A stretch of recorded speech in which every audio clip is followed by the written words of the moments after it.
That's what I have. I expect you to just about. You know, 1, 2, 3, 4. Well, Don and I are gonna flip one. One is gonna leave. You flip the cards for me to leave? I was gonna say. So I'll do that. Are we at the time yet? Yeah. Nice to meet you. No, 6:59. Hey, you're doing paint job, looks nice. Are you good? Just Dave? All right. Let's go ahead and call the Town of Greenland Falls Board of Trustees meeting to order for Tuesday, September 16th, 2014. Let's all rise for the pledge. Let's have trustee Gardner, please. I pledge allegiance to the flag of the United States of America and to the republic for which it stands, one nation, under God, indivisible, with liberty and justice for all. Thank you. Any additions, deletions, or corrections to the agenda as presented? I believe we have 2 that I am aware of. One is to add Mr. Robert King as item A in new business, and item B is budget revision in new business, making CIRSA renewal as item C. Is there any others that any trustees would like to add? Or staff? Seeing none, unless there's objection, the agenda shall stand as revised. Item C, consent agenda, approval of the Board of Trustees minute for September 2nd, 2014, revised Board of Trustees minutes for April 15th, 2014, and C, bills due and paid or bills run August 20th, 2014, through September 16th, in the amount of $160,705.33. Excuse me. And I would like to pull, not yet, I'd like to pull item number CA, which is the board minutes from September 2nd, and I have a correction that I need to clarify there. Is there a motion on the other items? I'm going to approve. Okay, we have a motion. Second. We have a second. Is there a comment by board members? Comment from the public?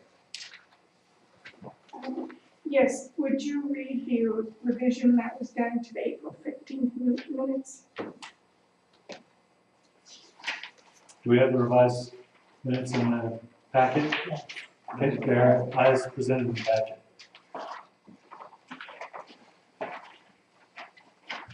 Which we reviewed prior to the meeting. Can you summarize the changes quickly? The change is on the last page.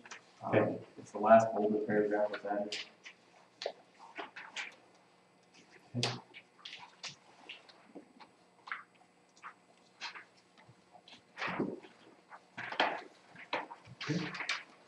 Very good. We have a motion second to approve item C, B, and CC, the revised board minutes for the 15th, and bills run for August 20th and September 16th. All those in favor indicate by saying aye. Aye. Opposed? Motion passes unanimously.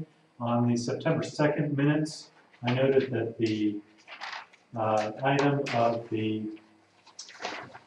hiring for the Public Works Director, it indicated that the hiring was approved, whereas my recollection was that it was to move forward with the hiring, but not the actual approval of the hiring. Does that seem accurate to the trustees? Okay. Without objection, the minutes will stand amended. Item D, public input on items not listed on the agenda. Yes, do you have something? I thought you were going to read the revision of the minutes. They were as stated in the packets. We don't have access to that. They should be up front. They're not. Oh, my apologies. We'll try to track that. If you would just read that paragraph, that's all I am interested I'll in. read it. If you want to read it, I'll read it. You do it. I'll let you read it. The additions and minutes are ordinance 03-2014 and ordinance rescinding ordinance number 03-2013. Motion second by Cook, Butts to adopt ordinance 03-2014, all yea. And as I understand it, then that ordinance was not on the agenda and there was no public hearing. There was a public hearing. Not on the 15th, but there was a public hearing for that. Not until May 6th. Okay. I have a question about that same thing, and that is that I don't recall there being a publication of that public hearing. There, I believe there's one in the ordinance book, or in the, the ordinance book. That was published in the UPass Courier? Yeah, I had a couple correspondence back and forth saying that it was published. I think it was published on the 16th of April. But, yeah, I can double check that. Thank you. Any other public comments on items on this? I have. Mr. Exon. Go ahead. Go ahead. Would you like me to stand, Mayor Pro Tem, and give you my address? Are we standing? We are. Okay. Who's good enough here? Willie Alexander, 10845 Myrtle Street. I'd like to announce that we have 2 openings on the Planning Commission. The Planning Commission meets typically during the spring through fall, twice a week, at a minimum, twice a month, and at a minimum once a month we meet. Qualifications are that you are a resident and qualified elector of the town of Green Mountain Falls. And if anyone is interested, you could get an application from the town clerk. Or you can email me. My contact information is on the Contact Us page of the town website. That being said, can you get the contact page updated? The current contact info? Of course we can. He says without the ability to do it himself. Do you use we? Do you wish to elaborate on the mission of the Planning Commission for those that are not familiar with what the mission of the Planning Commission is? The Planning Commission is tasked with establishing the comprehensive plan and periodically, at least annually, on the Board of Trustees reviewing the comprehensive plan. And typically it's rewritten about every 10 years, I believe. I don't have that much history. Beyond that, the Planning Commission makes recommendations to the Board of Trustees with regards to building permits, special use permits, variances, rezoning, and a couple of construction activities, parking, sewer. That's it. We're an advisory board to an advisory commission to the Board of Trustees. And additionally, it's bigger, broader level. It's very helpful because it helps maintain the character of Green Mountain Falls and what many of us have grown to appreciate about the characteristics that are here. So thank you for your work and encourage you to use the platform. Other comments? Mac Patron, 10840 Myrtle Street. Just want to let you know that whoever was vandalizing the engaged 4x4 sign on Catamount Street has continued on. Since they took the tape off, they've gone to bend it. So it might be something to keep an eye out for. Thank you. Any other public comment on items on this agenda? Seeing none, item EA, revised special event permits. Mr. Clerk, I believe. Our town attorney, I believe. Board, you'll see the late addition, 2 examples of special event permits that we had drafted for other municipalities, and that we had seen work. One is for Grand Lake and one is for Larkspur. The idea behind your special event permit is that it would actually address the condition, well, the area that you'll be granting them access to, so that you don't have conflicting users on the same day. That you will have standards, or at least hopes, that say how you would like the property returned, so that your public works isn't out trying to fix it in between your special events. And that all of this is set forth in an ordinance, so that to the extent that it's not returned in the right way, that anything above the deposit or above the fee, cost-wise toward the town, would be able to be recouped through the municipal court. So these are examples of the form. I have the ordinance language that supports each of these forms.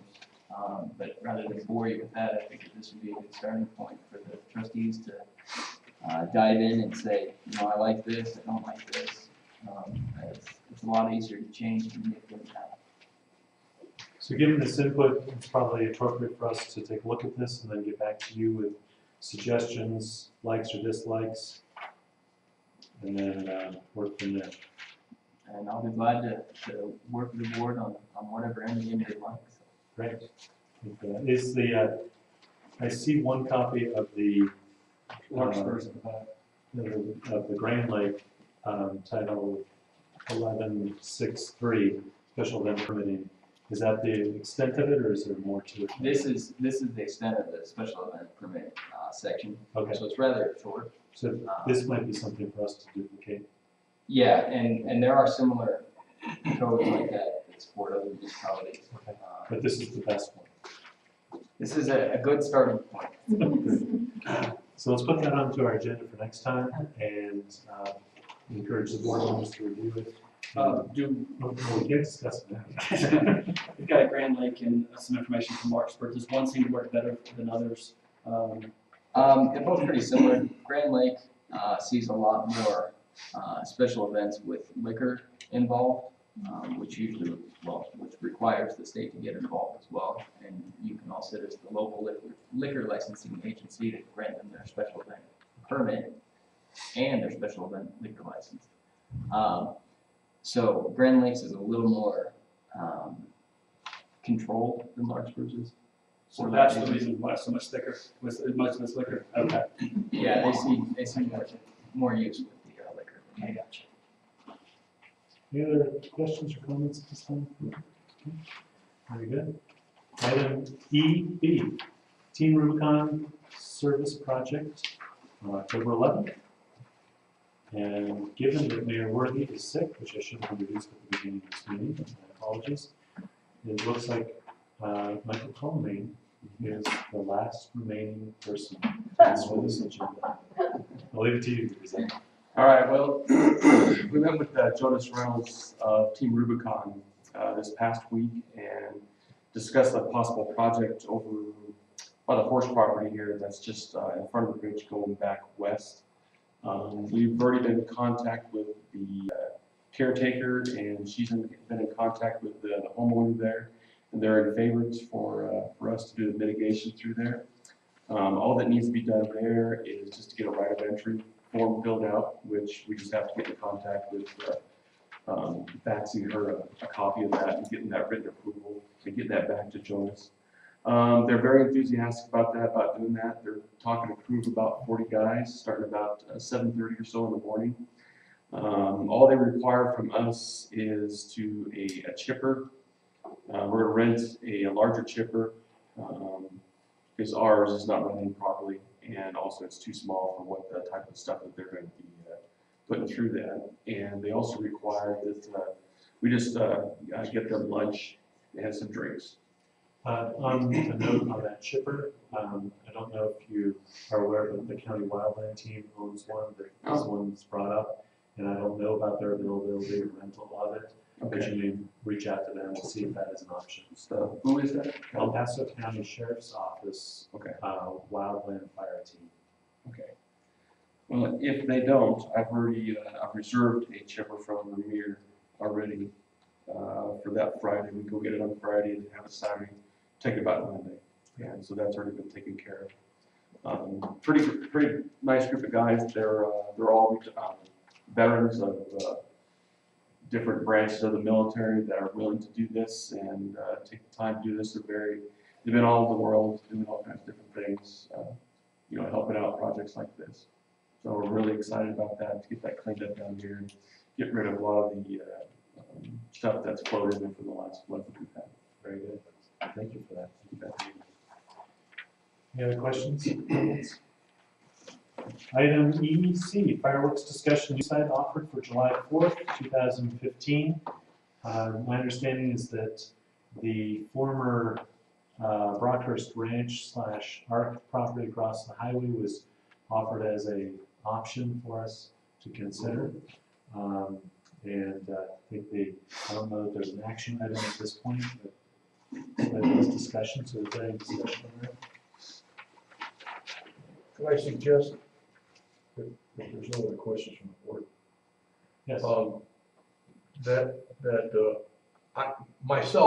I'd like to see the event in town, which consider replacing a fireworks display with a laser light show. Does that make any sense? It would seem to me that the idea is to keep it in Green Mountain Falls and take it across the highway. I appreciate that comment and concur that it'd be better to have it in town. I don't know about the feasibility of using it as a launch site, and the other concern is traffic on the highway. If we're launching fireworks there, I suspect that we will have a distraction to drivers. So that could be a concern as well. Certainly something to see about how the state patrol feels about having the fireworks right next to their highway. But certainly worth exploring, and certainly appreciate the offer, seeing what else we can come up with, or how this might actually work. Yes. On to item F, new business.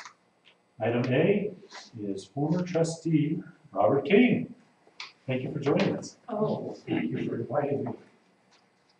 I was speaking with Mary last week, or 2 weeks ago, because a check showed up for a donation to the Friends of Green Mountain Falls gazebo project, and she was not really aware of what was going on there. And I reflected on the fact that, except for Tyler Stevens, you were all new and weren't here when we went through this project, so I get a chance to give you a little history of it and an update on where we are right now. Just given your experience with the State Historical Society, just a little history. But I have given Mary this historical packet, which has all the documentation between the town and the State Historical Society. Just briefly, the process began in 2006 when Dick Bratton approached me as a trustee member and suggested that I take the initiative to see if we couldn't get a grant, a historical preservation grant, for the gazebo, which looked like it was in need of some pretty substantial repair work. And the land office, which is kind of paired with it, and thought the Historical Society might support this. Well, number one, to get any grant from the State Historical Society, you must first put the object to be renovated or preserved on the historical record. So the first step was to get the gazebo placed on the state historical record. The land office is not eligible for that designation because it has been moved. It is not on its original location. The gazebo was eligible. We went through the process. We got it on the register in the fall of 2006.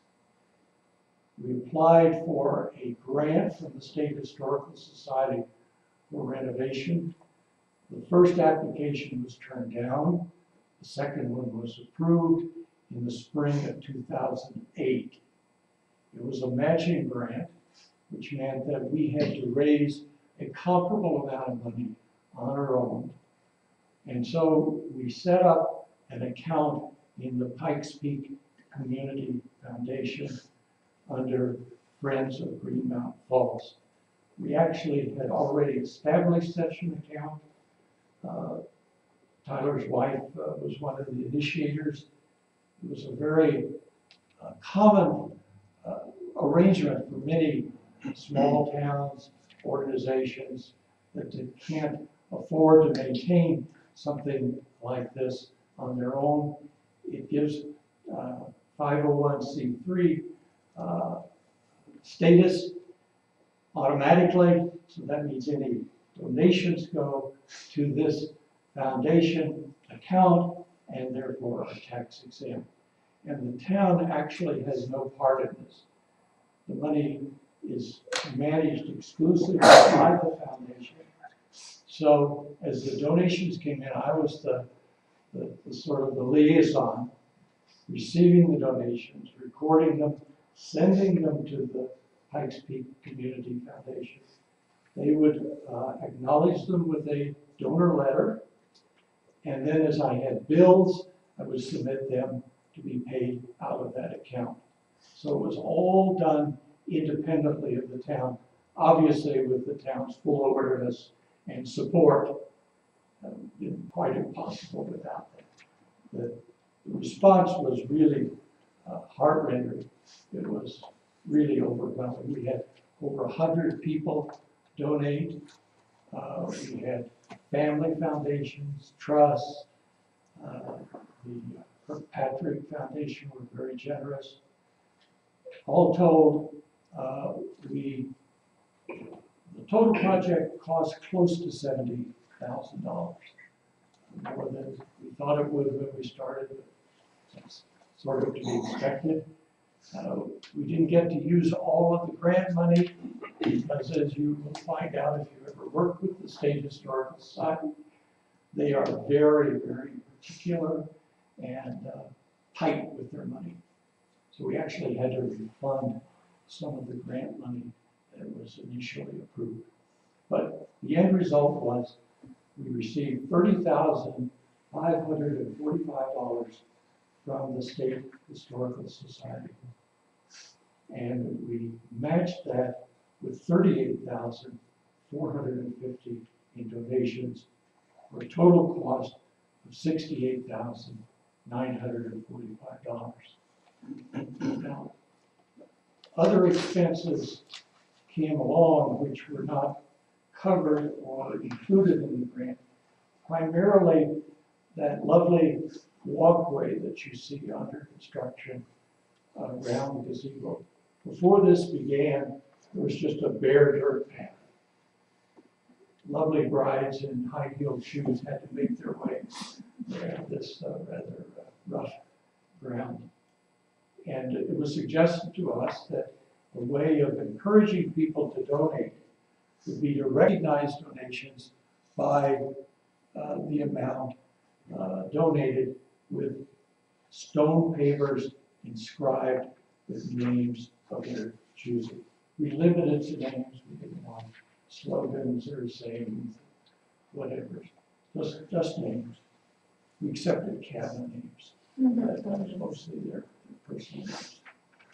So this was our primary device for encouraging people to donate generously. But it costs money to do this. So part of the expense that's not included in the cost of the gazebo, it's now come to about $15,000, was for the pavers, their inscription, and their installation. But the beauty is, this is an ongoing project. You go out there and look, you've got a pretty big stretch around the back side of the gazebo where we haven't put any pavers in yet. And as the donations come in, we keep extending the paver walkway around. And this money goes into that same account, which can be used for maintenance, preservation, And I think that's really important, because part of the problem was that the gazebo got a little under-maintained. And the Historical Society cares about the maintenance of the buildings that they invest in. So 2 years after we completed the grant, I thought we're all done. I get a letter saying, I'm going to send somebody by to inspect, to make sure that you're keeping it up the way you said you would. So I assume that's going to be an ongoing process. The second piece of the project was the land office. No chance of funds from the Historical Society. So we had to rely exclusively on donors. We sent out a second appeal, and that generated some more funds. And we have begun that process, and so far we've done 2 phases of it. The first phase, which was done in 2011, was to replace the roof, which was in terrible shape. And we felt that was the first thing to be done. And the second piece, which was done last year, was to do the interior, the walls, floorboard, ceilings, and the front, the south-facing side. The door wouldn't even close. The building is slightly out of alignment, so we replaced the siding and the door and the flooring and the ceiling and the light fixture. So that is where the project is now. We've spent about $20,000 on it. The original projected cost was $24,000. I don't think we're too far off. The next piece will be to do the east and west sides, which are the most in need of replacement. And then we'll put off for now doing the north side, which, if you take a look at it, is in pretty good shape. But we'll do a little weatherizing of that to help secure it. But we've got enough funds. We've got about $7,500 in the account. We need to hold some of that back for general maintenance, but I think we can take care of these 2 sides that are the most in need of replacement now. So we're moving ahead on this project. And to me, the lovely thing is that we have an ongoing stream of funds to preserve and maintain these 2 really historic landmarks without any impact on the budget. Now, as we see a need to do work on the gazebo, we would of course go to maintenance for their approval, but they wouldn't have to find the funds for it. We would draw on the funds from this account of donation. And people, as they come out here, particularly in the summer, people with long family connections here, they see the walkway and they say, oh, how could I get one of those papers? So I need to produce a new flyer for the town hall to have, because that's the place people go. But my name is on it, at least as long as people want me to be, as the contact person. Mary suggests I also apprise you that the town does not own the land office. It's one of those quirky things. The building, the structure had been so deteriorated, they'd taken it down and put it behind the pub and grub. I've seen a picture of it looking like a trash dump. And it was retrieved and rebuilt, essentially, put on a foundation by funds raised by the Youth Pass Historical Society. So they did it, they own it, and they're letting the town use it. So we have it on loan from them, and they're happy to have it that way. And I've consulted with them from time to time. They're happy with the way the project is going forward. So that's where things stand. Do you have any questions? Glad to take them. Robert, point on the gazebo. These foundation funds cover the structure only? That's what they paid for, that's right. We actually asked for them to pay for repair work on the wall, because the entire island is on the historical register, so it's not just the structure, but the island and its structure. And we did the work, and they didn't like it. They thought it didn't look enough like the original. And so they wouldn't pay for it, so we paid for it out of donations. Okay, what does this take for continuing? Because one thing I was getting at was the wall, as you mentioned. Is there a standard that we need to be aware of, or? They have washed their hands of the wall. They were never really happy about preserving the wall. So we could do whatever we want with the wall. But we aren't going to get any more money from the State Historical Society either way. But, you know, various ideas have been proposed for the wall. It has to be continually repaired. Yes. So at some point, somebody may have a brilliant idea for replacing it. We wouldn't be under any obligation to the Historical Society if we did. Are you aware of what kind of look would be acceptable to them? Well, they're through. I mean, we wouldn't go back to them. They wouldn't accept a reconsideration. Well, just to get an idea about what a design that we might look for. Well, even though the money wouldn't come from them. You know, I never quite figured them out. To tell you the truth, I think the person who's handling it never done the wall. Didn't quite know what, they kept telling me we needed to get waterproof cement. Well, the person doing the work said, that isn't what you want, but that's what they wanted, so that's what we got. I took pictures of it and sent it to them, and on the basis of the pictures, they said they don't like what we did. So at that point, I was a little weary, and so I don't know what they would consider acceptable. I mean, the new mortaring didn't exactly match the old mortaring, of course, because the old mortaring had weathered. So maybe that was the problem. I never put these in. But you say that you paid for this out of donations. Are donations like that still available from the foundation to do work on the wall? Sure. I think that would be within the purview of those funds, because it's essentially to maintain these two historic sites. And the wall would be considered a part of the gazebo site. Because, of course, you know, if the wall goes, then it takes everything with it, of course. But, yeah, I hear you that we need to maintain the wall. And whoever has the best idea for how to do that and can cost it out, then we can see how much money we've collected. We might have to pass the hat again. Okay. So far, we've been able to cover that cost pretty well. thank you. The papers, what's the cost on those?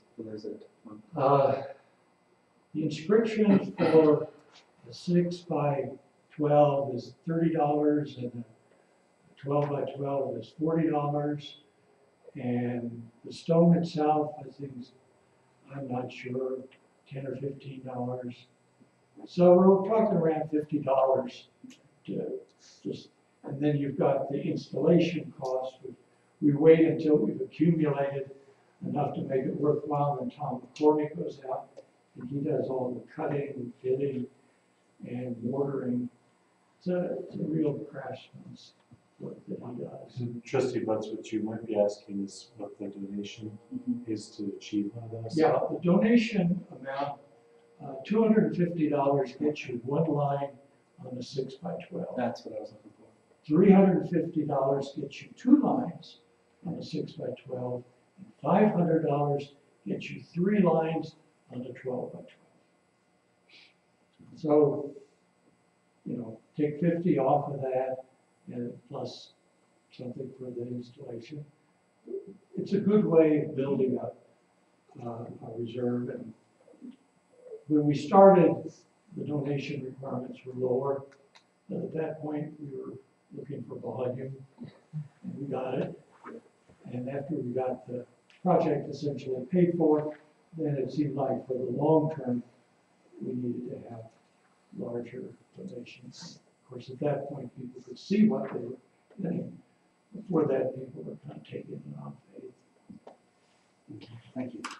Thank you for continuing to coordinate that. Well, Thank you. I'm at your disposal if you want. Do you need any other help from us at this point? No, I don't think so. As I said, I've given Mary the complete documentation because I think it ought to be on file somewhere. I'm glad I had it, wasn't burnt up in the Yeah. town hall.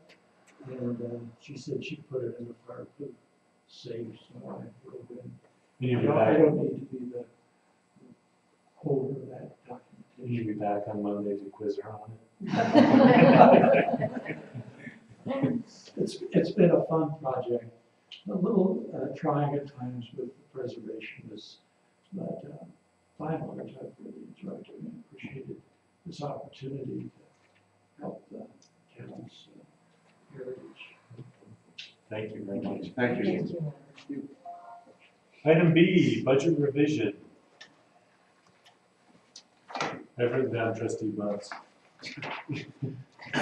And You're gonna being put the that down. sidestepper that I am, let's ask Mary to, Let's go past that one. Introducing this item, the three of us met on Friday, taking a look at the initial drafted sketchy thing that I put together on September 2nd. Walked through each of the revenue items, looking both at the year-to-date, what were remaining to come in, as well as looking at a 8-year rolling average or so of what those revenues were.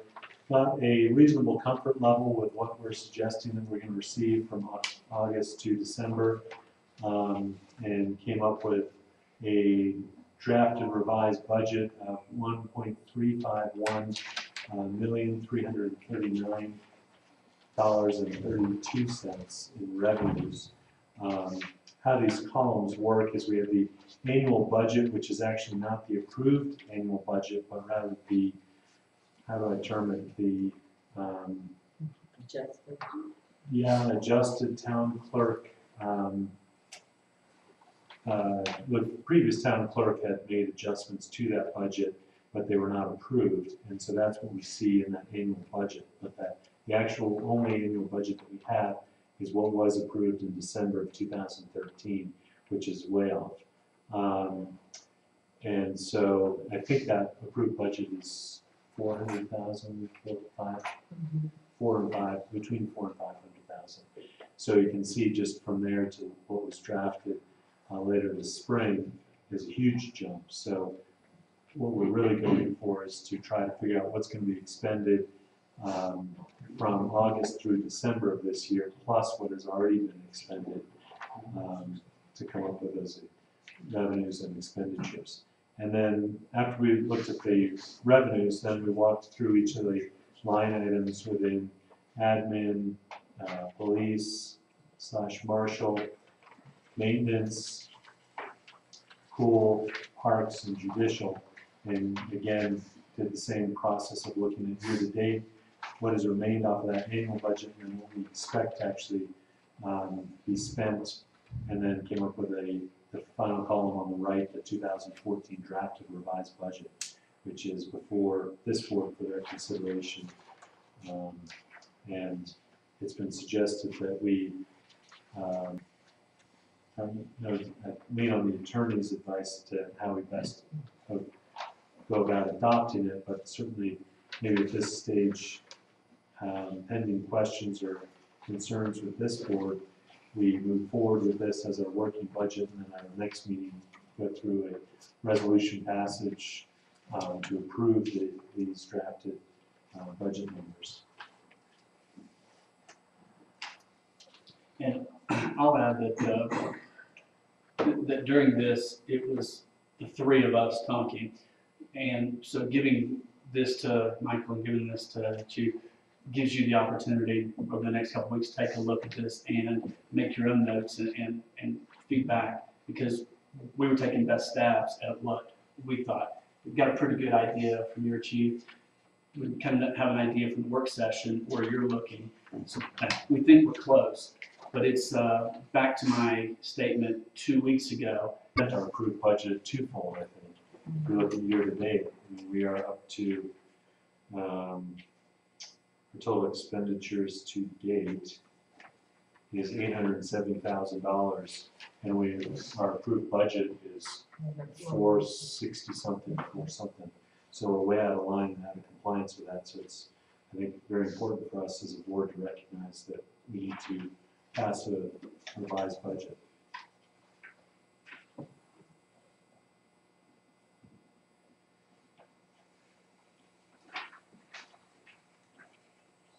Question? Yes. I don't recall if it was last year or the year before that we bought an accounting system on the recommendation of SURSA. We bought a new accounting software 2 years ago or a year ago. I'm thinking it was 2 years ago, and it took until sometime in 2013 for and so that, you just scrapped that system? This Still is an using? This is an applicant. This is from that system? And then it was exported into Excel to be manipulated. So that year to date is now.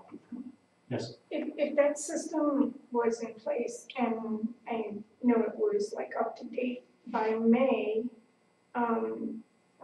why was there the redoing from January till now of every item if that system was in place still?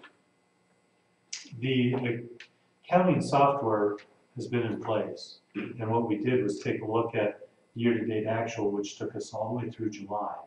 And then we looked at what is remaining of that initial budget number. But the approved budget was back from December, so it was between $400,000 and $500,000 that our approved budget was.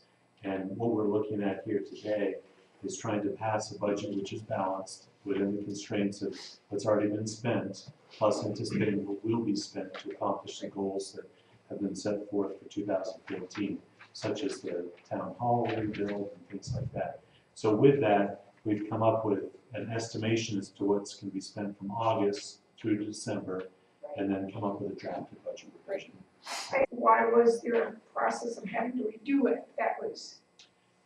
It's not the software, it's the operation of that software, how entries were made, whether they were correctly put in place. And so as Mary's becoming more familiar with what previous work and reconciling previous statements and balancing books, she's realized that there's been a large number of adjustments that need to be made to bring things true and correct to reality. Is that accurate? Correct.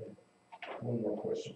If, and I know this is probably not possible, not feasible, but if you subtract the money from DOLA for the town hall and the insurance money from SURSA for the town hall, don't you end up with pretty much the same budget as was approved in November or December? It's pretty close. Yeah. That's a reasonable characterization. How it all ebbs and flows is a dramatic departure with staffing changes, project changes, contracting changes since December. So that's where this will see different changes. But if you separate the town hall part of this year's budget, you pretty much end up with the budget that was approved in December. Not quite. Revenue side, yes. Expense side, no. Not at all. There's been significant changes in how expenses were made and when they were made. Sure, Yes. While the budget is fresh in your mind, just out of curiosity, use tax. Where's the primary source of use tax come from? Vehicle registrations and, Vehicle registrations, construction materials, or is that through regional building? not yet. Okay. Currently, we collect it locally. Okay, yeah, that's, The intent is to later have that happen through regional building. And then I think there's additional vendors who pay use tax as specific businesses that is applicable.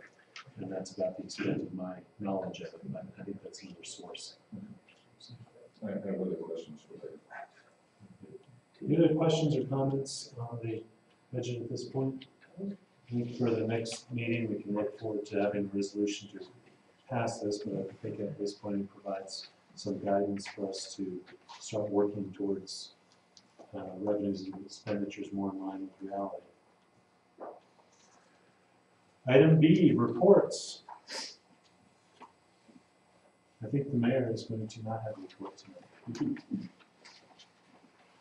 Trustee Garrett? Yes, the only thing I was gonna say was what you mentioned earlier about the property for the fireworks. And need to find out more information on that. And then what Mr. Patrone said about the laser light, I was gonna go ahead and research that. That sounded like a good idea too. And get both information on that. That's all I have for that. Trustee Ellis? Nothing at this time. Trustee Burns? Nothing. Trustee Quinn? I don't really know how much, but I will be meeting with regional building tomorrow about the follow-up on these steps. Okay. Give us another important steps. Big fight. I was a little out of it when I got here, but I'd fallen asleep. Oh, no, really? Could I ask for a report from the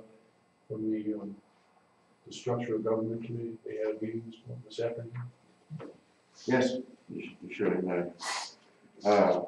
We had our second meeting this afternoon on the Structure Committee, and we discussed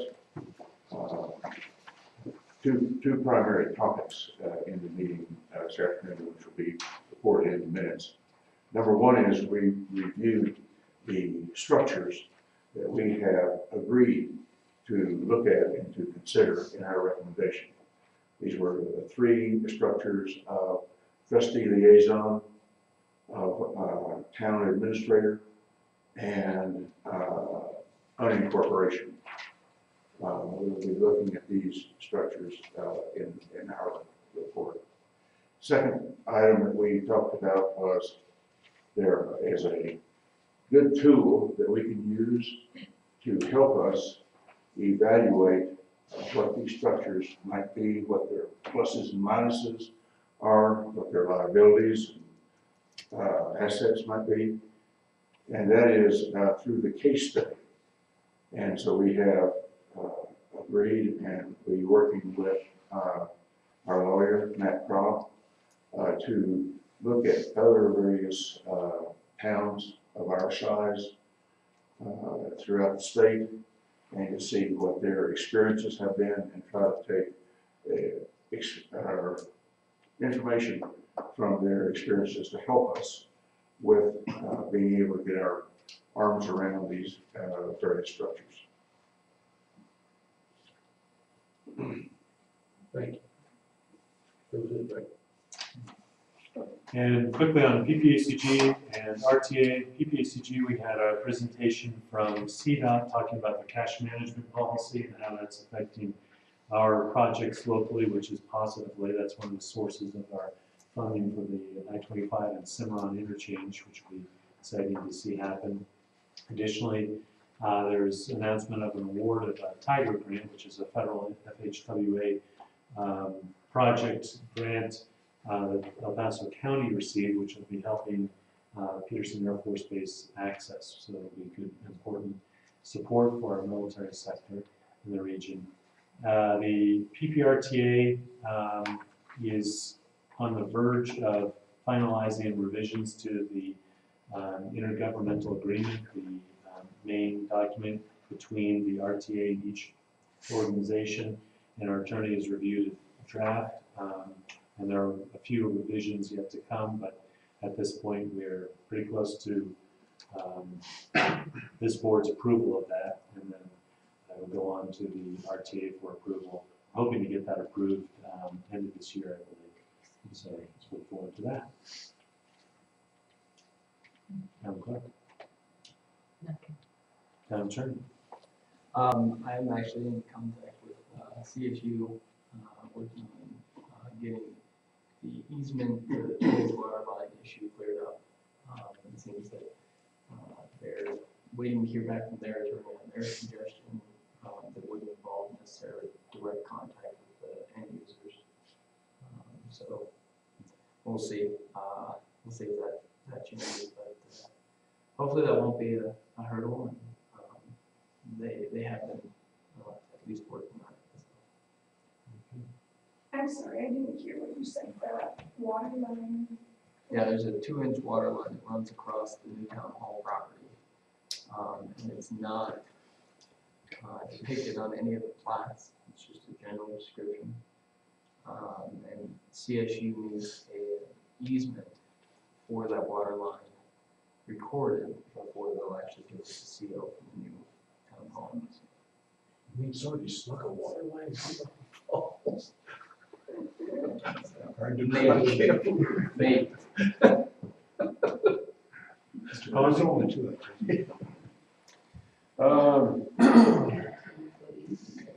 Well, I've done a few things. Made a few welding repairs to the front of the backhoe bucket. Added some wear plates to it, protect the bucket.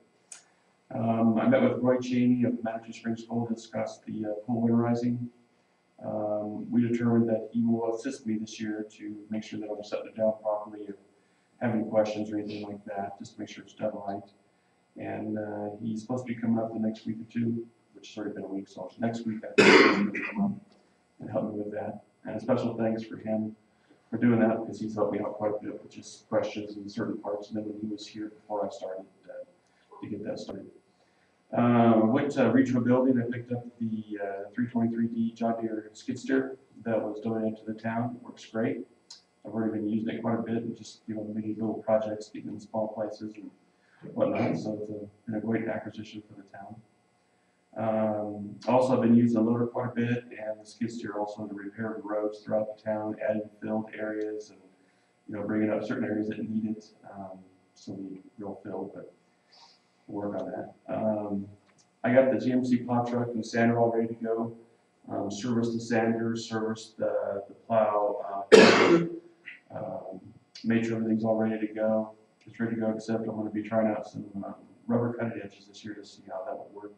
Instead of using the steel, to try to prolong the life of the plow, so you're not cutting into the ground so much. It works really well. We used it at Crystal Park for 10 years, and it works really well. And that's plowing dirt roads. Then I went through and I made an inventory and organized all the snow chains for the winter season, and we're in good shape for the start. I got plenty of sets of everything to get going, so I shouldn't have to work with me for a while.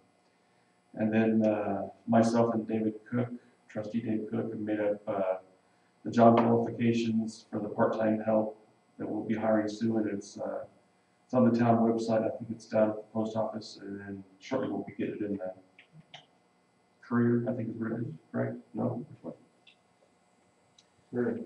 I didn't put it in because they didn't call me back in time, and you said you only want to run it a week. Okay. So if I put it in Monday, I wouldn't have done it until next week. Okay. So executive decision. We'll see how the turnout goes out, and we'll go from there. And then finally, myself and trustee Cook met with Sabrina Jones of Envirotech to discuss and plan on the best types of chemical to treat our roads, prevent the stabilization of the roads, prevent erosion. We got a lot of options and things that we can do. We hope to try to we're going to try 3 roads this year, hopefully. And we're trying a new product that really helps bind the material together a lot better than previous ones. We'll see how that works. That would be the best avenue for us. And then we drove a bunch of roads to show her different types of terrain and areas that we have to work with. And we thank her for coming down and spending some time with us and going from there. Thank you. That's it, thank you. What's the material, the chemical? She gave us a couple different ones. There's one called Durablend. It's an environmentally safe product. It's kind of like mag chloride, but it's more the type that they have, or the type of chemical it is. It more binds the soil together better than mag. And there was one other one called Adhesion. It's another product that she has that it also helps to bind the. It's more expensive though. So we're looking at both options, whether that one would work or the Durablend.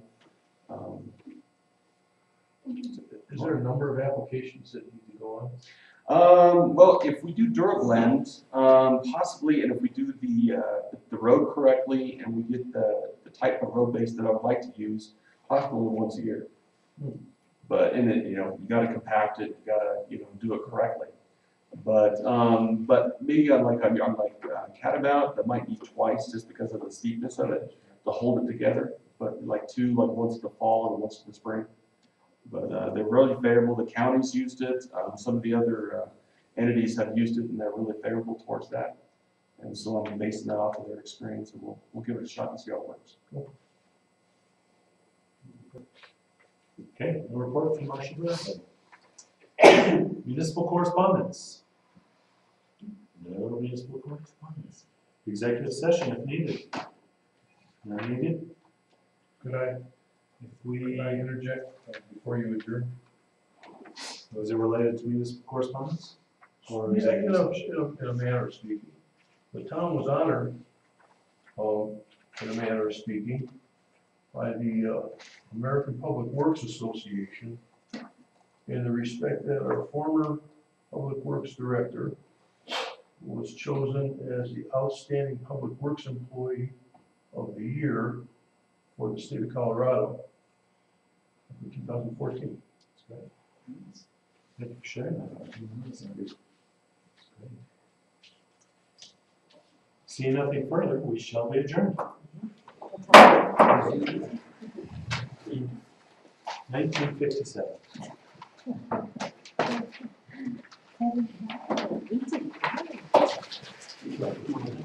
It's not the first one.